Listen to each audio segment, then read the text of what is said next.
Go ahead. So I live in Maryland, right off of the Chesapeake Bay, and my company is called Inspired Fiberworx.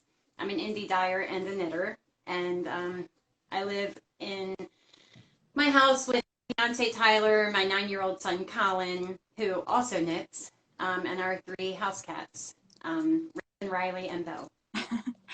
So my first question to you is sort of like the chicken and the egg sort of thing. What came first, your knitting or the dyeing? And how did you find yourself dyeing yarn? So knitting came first. About 7 years ago, 2 of my friends knit, and I wanted to learn how to do it. And my son's grandmother crochets, so I I watched a YouTube video and grabbed a ball of my mother-in-law's yarn, my son's grandmother. So I grabbed a ball of her yarn and 2 of my son's colored pencils, and I followed along with the video, and I'm like, okay, if I can learn how to do this from pencils, then I'll go out and buy knitting needles and my own yarn. And I picked up on it really fast. So, and ever since then, it's been a passion of mine. It's been, just very therapeutic and relaxing. And I knit everywhere. I'm sure everyone does. My son's sports games and school plays and things like that. And I've only been dyeing yarn since 2019. Okay. So May 2019, my parents took me to the Maryland Sheep and Wool Festival, and that was when I was introduced to natural fibers. I knew what wool was, but I had no idea about wool, alpaca, silk, cashmere, things like that.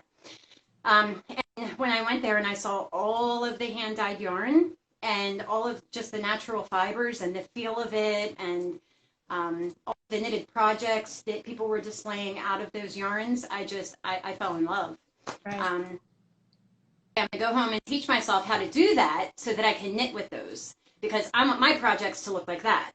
So I did, and I came home and I taught myself how to dye yarn, and my friends who were knitters, they just said, you have got to sell this online, it's beautiful. So, and I never knew how many indie dyers were out there until I started dyeing yarn and put my Instagram profile as a business profile, and and then I started uploading stuff to like Etsy and selling it on there. That was when I realized how many indie dyers there were out there. So. Well, so let's talk a little bit about your bases, because I'm like this stuff, I'm just obsessed with so first time I've heard about you was when Lily sent me this message, and she said, I don't know if you know Ronnie, but you have to try her yak silk merino base. And I was like, I'll try anything, right? And the second I touched it, it was like love from first sight, because it's just like, it's the most luxurious, the softest material. It doesn't fuzz much. It has a little halo to it, just like delicious. So tell me how you, like, what kind of journey you had to come to pick what really, like, you're proud to put your name on the label. Okay, so when I first started purchasing yarn to dye, I bought everything. I bought every base, every fiber, and I just started playing around with colors and different bases, and I fell in love with silk more than anything. Yeah. I love the way the yak takes the dye. I love how soft and fluffy alpaca is. Cashmere is just so soft. I love all of the luxury bases. Anything mixed with wool is just perfection to me. I'm still kind of through all of the bases to try to find my standard base collection or what's available to my customers. There's so much stuff that I don't put out there that I love, and I might just give away to my friends. Something that I don't put my name to, but for the most part, I let my customers test those bases out and let me know what they think, and if they love it as much as I do, I will add it to my shop. And I'm still going through the process of trying to find out what because I have so many bases. I have over bases right now, and I just need to like trim it down a little bit. So no, please don't keep on adding. I'm a bad influence when it comes to right. Talk a little bit about how you come up. So like when you first started, right? The first batch you made. Talk about that. Like let's start back at the beginning. How did you learn? Like what were you like? Where did you find instructions? What kind of colors you did? Like just so when I first started dyeing yarn, I had no idea about acid dyes, and I didn't even know how to get the color to stick to the yarn. So I went online and I started just searching how to hand dye yarn. And there were so many things out there about Kool-Aid. I'm like, no, I'm not putting Kool-Aid on yarn like that. To me, it just looked like, isn't it going to be sticky and sugary, and why would I do that? And the more and more that I searched, the more that I found about acid dyes and the tools that you need and the materials that you need, the equipment that you need to dye yarn. When I first started, there weren't too many videos out there because YouTube was always my go-to. right. About how to do this and how to do it the proper way. And I still don't think that there are. There are some good videos out there, but nothing that I was able to learn from. So, just all the websites that I went on to and reading. I have books about dyeing yarn, and that kind of helped me on my way. And then I learned in my process of doing it. Right. You learn what to do or what not to do. So let's talk about what's not to do. Like, tell me like some nightmare stories. Was there something that you like sprinkle some dye and you're like, what is that? So the first time I ever learned how to speckle dye yarn, I knew that it was dry dye onto the yarn, but I didn't know how to get it there. So what I use now, and I'm sure everyone saw it on my reel, I use a strainer, like a sifter, Right. But when I started, I just kind of picked it up with my fingers and sprinkled it on, and it was like globs of it. No, I can't do this. So I over dyed it. And that's when you don't like a colorway and you just over dye it to, it could be black or gray or anything to make it look better than what it did. And sometimes it's salvageable and sometimes it's not. But, oh, and I learned really fast not to ever wring the yarn out when you're washing it. Because like I said, I was a knitter and I learned how to knit using acrylic and cotton and things like that, but when it came to dyeing yarn, I had no idea about untreated wool and things like that, so I learned very fast. So let's talk a little bit about the business side of it. So first you dyed the yarn for yourself, sort of to see if you can come up with some colors. Like, at what point did you decide that it's time to put it for sale? So I have a few friends that are knitters, and I would bring it to them and say, what do you think? And they would either say, oh, it's amazing, can I have it? Or, oh, this will look pretty knit in a shawl or a sweater or what have you. And, just both of them from very different groups of people, they kept telling me, you need to sell this. There are people out there who would love to buy your yarn. And, I just posted listed a few things on Etsy, and they sold. And I was new on Etsy, so I had no idea how it worked, right. But they sold right away. And some of those very first customers are still with me. And if you ask me, the very first colorways I ever dyed, there's nothing like what I dye now. You learn as you go.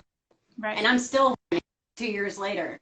But those customers are still with me, so obviously there's something they like about it, but I just say thank you to whoever convinced you to start selling, because like, thank you guys, like really big thank you from me personally. Thank you. Talk a little bit, like, is there about community of your customers? Like, do you have steady customer base that come time after time? Is it like a lot of new people that come by one time, disappear? Like, how does it work with you? So I do have a lot of customers that came from Etsy.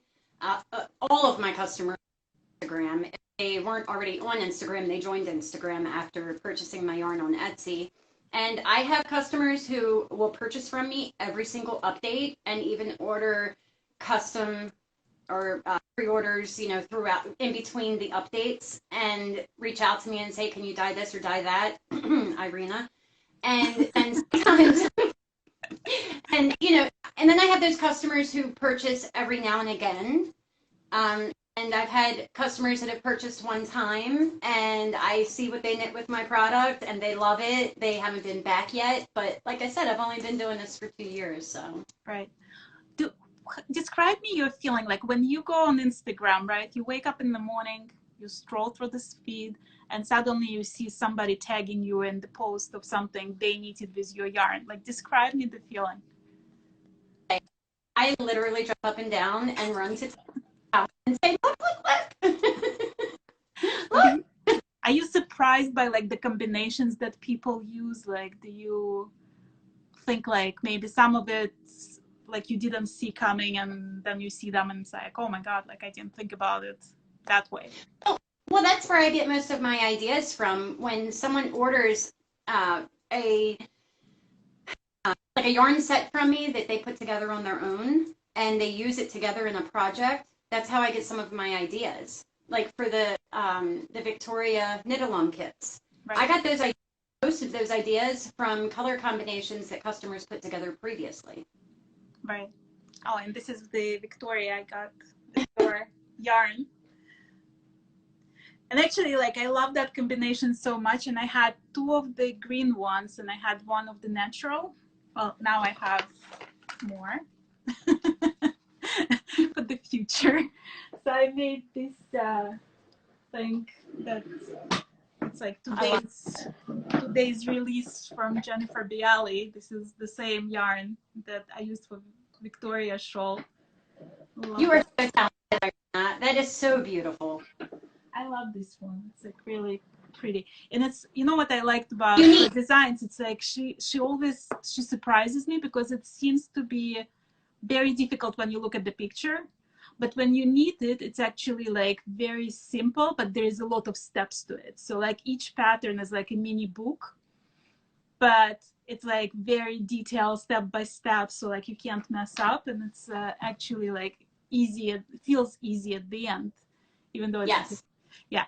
But like I love your yarn for this project. Was like not even, there was no contenders, you know. And I actually have to tell you, you are the first person I ever ordered custom dyed yarn from. Oh. Just because, like, I loved your colors so much, and I was like, when we did the Victoria knit along, there were like few people who couldn't afford yarn at the moment, and you sent me that 8 skeins that you didn't love necessarily because you didn't know the base and you weren't sure about how it's going to behave. So I took those 8 skeins and I sent it to 4 different people, and of course they like love you for that, and you know, very grateful for the free yarn. But then I realized that I'm totally out of lace base, and I was like, I should have lace base in my yarn stash just because. And there was like not even a thought of calling anybody else. It was just like, Ronnie, can you help me? So I was like very happy when I got it. Yeah. When you have repeat customers, that is the highest compliment. You know, it's of that. Right. So, do you the fact that you gave that yarn to people who were in like that just means so much to me, and it made me feel so good because I sent you the yarn because you're a lace knitter and it was lace weight, and you're a very good customer of mine, and I wasn't going to put it in my shop, so I sent it to you. And I love giving yarn away to people who necessarily can't afford it. I feel that everyone have the opportunity to knit with hand-dyed yarn, and when you did that, I'm like, oh, Irina, that's like the sweetest thing. I mean, it just felt right, you know. Plus, I wanted like more people to, experience your yarn and to get the feel of it. So it just felt like the right thing to do. Talking about your giveaways. So you do giveaways like almost every month, right? Like, I do them monthly. You should have like a club of all the people that won your yarn and just do like a reel with all their projects that they made from your giveaways. That would be amazing. So I do giveaways for a few different reasons. One is because I'm just a giving person. Personality, even outside of this business, I give and give and give. It always comes back to you tenfold. And another reason is because I remember when I was a knitter, just a knitter, before I started dyeing yarn. And when I first started out, I couldn't even afford this stuff at Michael's. Right. And I had all of these people giving me their yarn, all of the acrylics and the cottons and things like that. And it really meant a lot to me, and I remember how I felt. So when, now that I'm in a position to do so, I like to give back to other people, especially people who are so supportive of me. They share my posts or my stories or repeat customers. It really means a lot to me. So. Well, I want to tell you one more thing that like I really appreciate about you, and I see you do it like every single day. You always like post in your stories different things. Like it's never about you necessarily. It's always about like projects that your customer did with your yarn or some new designs or like test calls or like all this stuff. And I really like feel like we need more people like you in the community, because it's like, I mean, I see it like as a family of knitters. I see it as one community. So that was like the idea behind Knitters Gonna Knit. That's like the same idea in the Knitting Bartender, like all these groups on Facebook that like people were just like fed up with like feeling that it's all competition. And in fact, like you all can, like we can learn from each other. We can all get inspired by each other, and all these like connections. Like you've met David Van de Kamp through this whole thing, like, and now you're collaborating on the design. It's like, I love seeing that, and I love that you do that all the time. Right. So the way that I meet people through Instagram or Knitters Gonna Knit Facebook group, and if you aren't on there, you should really go over and check it out. But the Knitting Bartender, the way Keenan promotes everyone and encourages self-promotion. So I believe in community over competition. Right. No one is just on their own. You always learn from other people. You either learn from their successes or you learn from their mistakes, and that's part of what you learn from. So there's other dyers out there. I'll post their stuff in my stories or make a reel about their yarn. I just truly believe that we should all kind of learn from each other and stick together as a community, because who wants all the competition? Who wants to go on Instagram and have those like bad feelings of, oh, right, I'm not good enough? Right. Talk a little bit about how you get, like I see a lot of photography in your feed that you use like nature as inspiration for your colorways, and even the names of your yarn are often based on like the one that I use was the Atlantic, and then you have the Maryland base, the Chica, what do you call it? The bay. Yeah. I'm going blank with the names. And then I remember that I posted a picture that Kevin took of Shetland, and you were like, oh my God, can I talk to him, and can I use that picture for my yarn dye? Like, how does nature inspire you? So I've always been an outdoorsy girl. I love hiking and camping and fishing with my son. I love all of that. And I love photography. I love art. I love painting. So anything at all that strikes a feeling from me when I see it is something that I'll use. If I like the colors, if I like the feeling, if I like just whatever it is about that photo. Sometimes I'll have people send photos to me and ask me to dye yarn based off of that photo. And that is my ultimate favorite way of dyeing yarn, because I always shock myself. Right. Always. Every time I dye that yarn and the end result, I'm like, oh, okay. It's amazing. It's a good feeling. And then, so you decided to do the advent calendar, basically. So you did it last year already? And how successful was it? I mean, obviously this one got sold out in 7 seconds, and now you're adding more to your shop update this Saturday, right? Yes, I'll have a few more of each base in the shop update on Saturday. So when you did it the first time, like, were you nervous about it? Did you expect it to sell out? Like, how was it? So the very first time that I did a very limited amount, and I made sure that I had the yarn first before I listed them.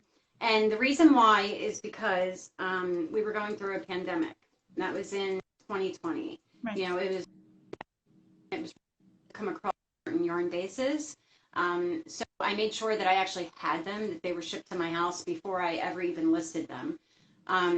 You know, so I only did a few. I didn't do very many at all.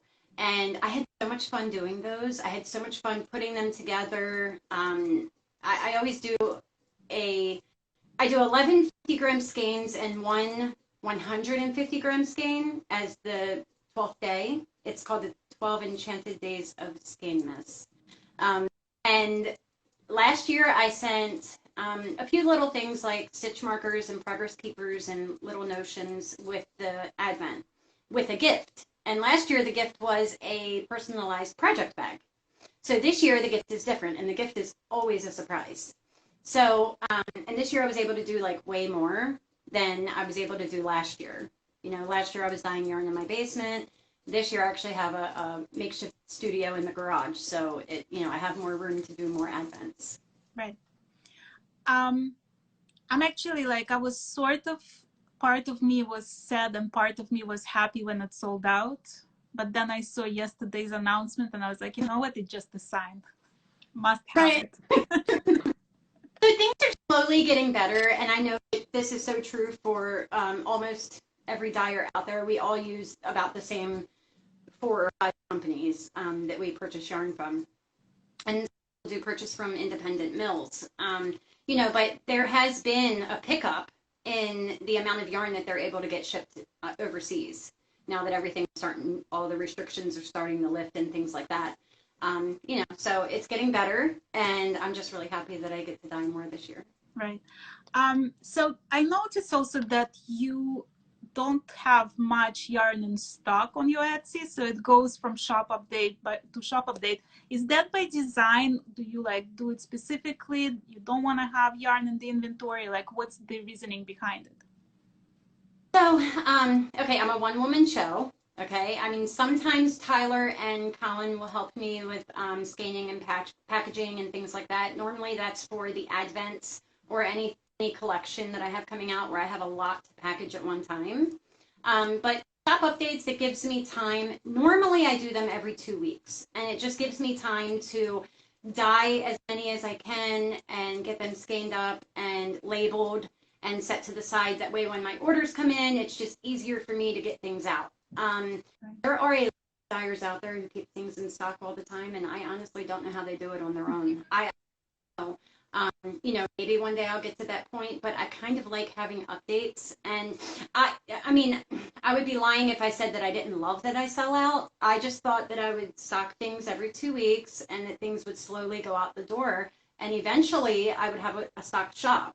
And that's just the way it's working. I put things in the shop and I almost sell out every update. And I mean, I'm not complaining. I love it, but Well, do you take it as a sign that you should dye more yarn? Okay, so I consider this is my full-time job, but I still bartend part-time. So I'm not dyeing yarn every single day like some people are. So 3 days a week I am bartending. Right. Was that one of the connections when I interviewed Keenan? You were like right away like, oh girl, did you know I'm also bartending? Does he know that? Yes, he does. Do you ever swap favorite cocktails and trick of the trade? No, not that. We haven't gone to that yet. He's purchased, which I thought was great and very supportive. And he also sent me a link for his shop, or his link was in his bio in his shop. And I went on there and I was able to get a knitting bartender hoodie. And all of my friends were so jealous because most of my knitting friends are bartenders. Oh, so I told them where to go to get them. Right. You know. That's so cool. Actually, I didn't even think about that connection. I just thought that you like the hoodie, but it's actually means something for you as well. Right. What's your favorite drink to drink? So a Malibu Sunrise is like my signature drink. It's what I make for all of my customers, and they love it. It's just something I kind of threw together on my own, and What did you think about the drink he was drinking? It sounded very interesting. Our restaurant just stocked or just started carrying Hendrix, but I didn't know that there were a bunch of different kinds. We just have the red. Right. With it is either on the rocks or soda water or tonic. So when he had all this stuff in there, I'm like, oh, that sounds good. I know, it did sound good. It was like really good looking drink also. Let's talk about Colin, because he's my like favorite young knitter. How did it start? Like, was it his initiative to learn how to knit because he watched you knit, or did you suggest it? How did it work? So I started knitting when he was 4 or 5 years old, and his grandmother crochets. Actually, his crochet. So he wanted to learn how to crochet. I don't think he really picked up on it, and he wanted to spend time with me, and my downtime was always knitting while we were watching a movie or TV or whatever, and he wanted to learn, and he's always sitting there on my lap watching me. So, I taught him when he was about 4 or 5 years old. He never went any further with it, and he could throw the yarn over and do that, but he never knew anything else. So he was 8 years old. He came to me and said, "Mommy, I want to learn how to knit." So he asked me. I gave him the yarn. I actually bought him his own knitting needles and taught him how to cast on with the long tail cast on, how to do the knit stitch, how to do the purl stitch. And the cutest thing ever is that he decided he wanted to do a hat. And he said, "Mommy, I want it like this. I want 2 knits and 2 purls." And I'm like, "Okay, what do you mean by that?" And he said, "I want 2 knits, 2 purls, and keep doing that all the way around." I'm like, "Okay." He said, "Did I just design my own hat?" Yeah. So it's a 2x2 rib hat, but he thought he designed it, which was like the cutest thing in the world. Right. Yes. Well, but it was his vision, so it's sort of his design, Right. Yep. And it's funny because like we had this conversation with Keenan again, when he said, I'm not reinventing the wheel. I'm just taking the like Japanese Bible and I pick a cable from there, but then I combine with another cable from another book, and then I decide in what garment is gonna go. So it's like, if you think about it, whatever if you take your own yarn and you take your own pair of needles and you just knit something from your head, it's your design, I'd say he designed that hat. He was being teased by all of the kids in the neighborhood. They were calling him an old grandma, and why are you knitting? You're a boy. So he actually started a YouTube video, or he made a YouTube video on his little channel about how it's okay to knit if you're a boy. It's okay to knit if you're a kid, and don't let anyone tell you any different. And that all of my friends should start because it's the coolest thing in the world. Right. And he even did a shout out to me. He's like, "And go to my mom's shop, Inspired Fiberworx." I love that. I really love that. He's the coolest kid ever. No, I like that video a lot because he's just like so full of sass and, so into that whole thing. Yeah. I'm actually knitting right now a test knit for Julie Knits in Paris, who is also part of the Knitters Gonna Knit and was also guest of my Fiberchats. And I'm using your yarn here. Oh. It's like this one. Yeah. So pretty. I feel like. What is the darker color? I'm sorry? What is the darker color? That's the Treasure Goddess yarn. It's called Monster in the Dark. So that's her. Is it like a dark green? It's dark. It's like dark green. It's pretty. Yeah. Very pretty. I was trying to like find some combination because I lots of times I like to do like new projects with just one dyer, but then those two colors somehow like kept coming at me, and I was like, you know what? We all part of Knitter's gonna knit, and it's gonna be perfect because it's like marriage of 3 different people in one design, you know. And I actually knit with other dyers' yarns also. Right. I do. With my yarn held double with theirs or just theirs, you know, I do. Right. Tell me like how you envision yourself in the future? Like what's your plans? Do you have any like 2 years from now I'm gonna do this and 5 years from now I'm gonna do this, or is it all like you go and you're just trying to figure it out as you go? So I actually do have a plan. Where I'm at right now, I feel comfortable where I'm at right now. I feel that I'm working at the capacity that I'm able to. I eventually want to get completely out of the restaurant industry, out of the bar industry, and I want to dye full time. And I'm thinking of doing maybe a few wholesale orders with a few yarn shops, but that time won't come until I'm able to purchase my own house and have a full studio with a full office and things like that. So hopefully within the next year or two, that's what.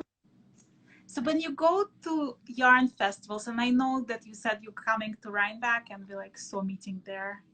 It's a date. You and I, we're gonna like meeting. Yeah. When you go to yarn festivals, do you get inspired by what you see? Do you like, how do you see that? Or you like, do you come and like you see the things that you don't like about other people's yarn, or do you come and you're like, oh my god, I have to get this and I have to do something like that? Like what's your thought process when you're there and you see all? So I think that, so I've only been to one festival, and that was the Maryland Sheep and Wool Festival in 2019.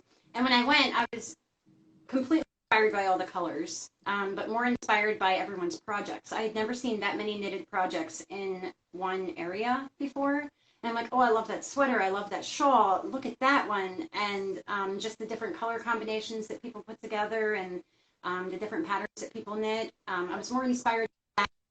And, you know, just feeling all the natural fibers. There were a lot of independent farms there selling their fibers, which I wish I would have known back then that Inspired Fiberworx would be born, because I would have gotten their information, Right. you know?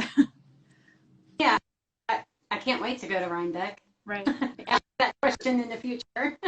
So when you dye yarn, do you dye it with like ideas in mind how to put it into some sort of kits? Like, do you have any project in mind for those yarns, or do you just like go color by color? Like, how do you create it? It depends. Like, most of the time I have an idea in my head. I'll write it down on paper and I'll actually draw it out of how I want it. And there's different techniques that I'll use when dyeing yarn.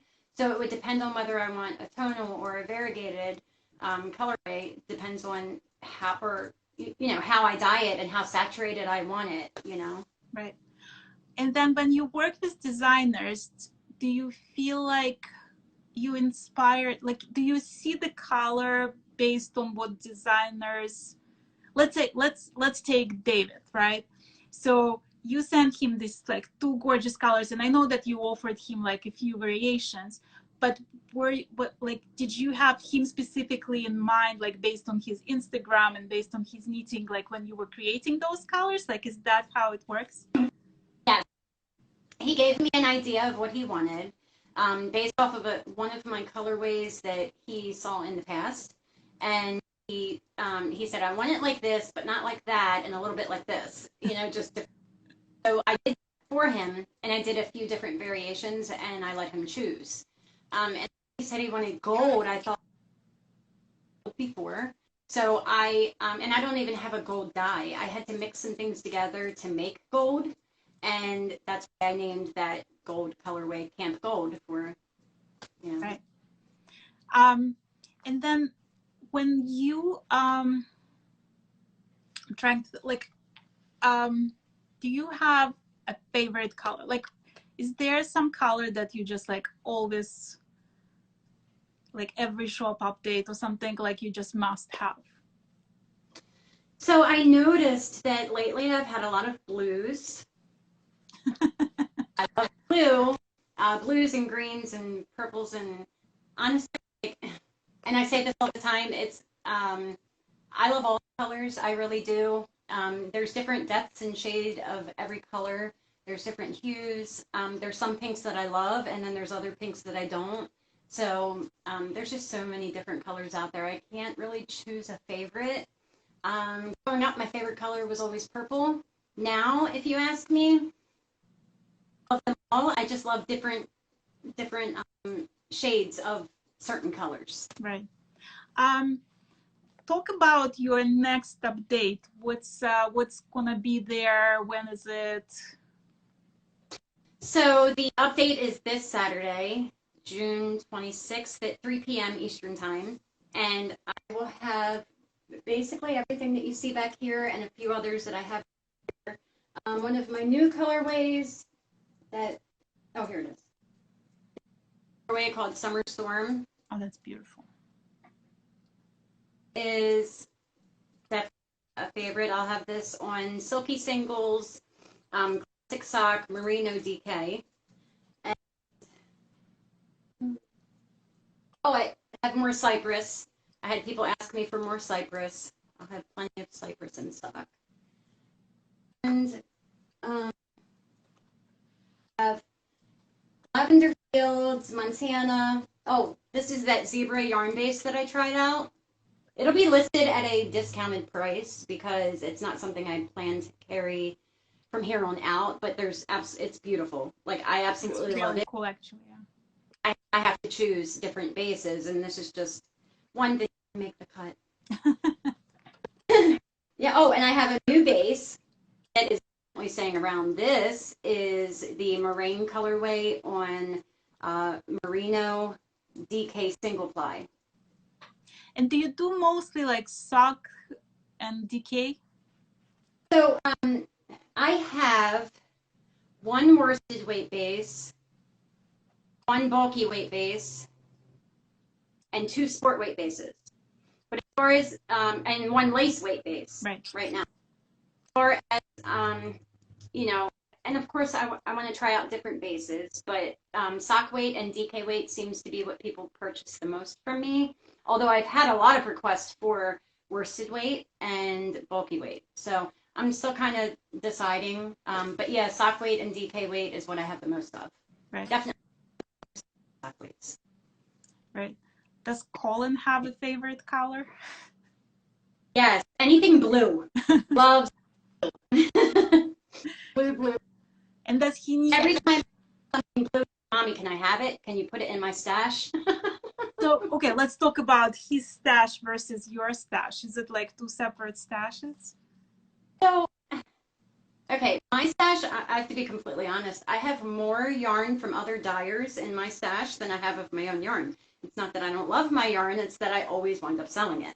Right. Project that I'm working on, like right now, I'm working on the Mon Monet Light by Lane Magazine in my Cypress colorway. Mm-hmm. Oh, that's beautiful. Thank you.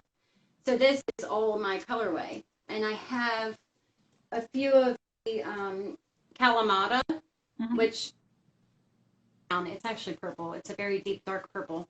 I'll have this on the Yak Silk Singles fingering weight base during the shop update. That I'm holding double with another dyer's yarn. So my stash is just very limited. I know exactly what I'm knitting with those yarns. Oh, you're so Colin good. has a little bit. And he has some yarns that I'm like, are you sure you're going to use that? Because if not, I can sell it. And he's like, no, Mommy, I want that. I'm going to make a hat out of that. Blanket out of that. I'm like, okay. That's so nice. It's right. Well, thank you so very much. And I hope everybody's going to check your shop update, because otherwise I'm buying it all. And, you know, I want Thank you so much. I want other people It to was experience the yarn. Thank you. Thank you. Have a good day. Bye.